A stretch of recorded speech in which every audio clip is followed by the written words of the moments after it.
Welcome to Kanaa academy. இன்னைக்கு நான் ஒரு முக்கியமான அப்டேட்டோட வந்திருக்கேன். என்னன்னு பார்த்தீங்கன்னா, தமிழ்நாடு ஸ்டூடெண்ட்ஸ் யாரெல்லாம் நெய்பரிங் ஸ்டேட்ஸ்ல மெடிக்கல் அட்மிஷன்ஸ் பார்த்துட்டு இருக்கீங்களோ, அவங்களுக்கான அப்டேட் தான் இது.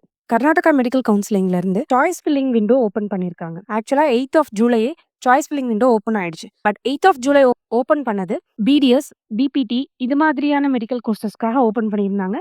நேத்து தான் 19 ஜூலை தான் எம்பிபிஎஸ்க்கான சாய்ஸ் ஃபில்லிங் விண்டோ ஓப்பன் ஆயிருக்கு.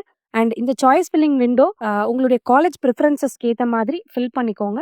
And last date for this is 22nd July, அதாவது கம்மிங் டியூஸ்டே ஈவினிங் 6 o'clock நீங்கள் இந்த சாய்ஸ் ஃபில்லிங்கை வந்து பண்ணி முடிச்சு சப்மிட் பண்ணியிருக்கணும். அண்ட் ஆல்சோ இந்த சாய்ஸ் ஃபில்லிங் வந்து ஷுட் பி பேஸ்ட் ஆன் உங்களுக்கு என்னென்ன காலேஜ் வேணும் அப்படிங்கிறதுல தான் பேஸ் பண்ணியிருக்கணும். ஃபீஸ் ஸ்ட்ரக்சரை பேஸ் பண்ணி இது இருக்க முடியாது. ஏன்னா கர்நாடகா மெடிக்கல் கவுன்சில் இன்னும் ப்ராப்பரான ஃபீஸ் ஸ்ட்ரக்சர் ஃபார் த காலேஜஸை ரிலீஸ் பண்ணல. ஸோ சாய்ஸ் ஃபில் பண்ணும்போது கேர்ஃபுல்லாக உங்களுக்கு என்ன காலேஜ் வேணும் அப்படிங்கிறத ஃபில் பண்ணுங்க. அண்ட் ஃபீஸ் ஸ்ட்ரக்சர் பற்றி இதில் யோசிச்சு ஃபில் பண்ண வேண்டாம். அண்ட் டியூஸ்டேக்குள்ளே இதை ஃபில் பண்ணி சப்மிட் பண்ணிடுங்க. தேங்க்யூ. Happy learning.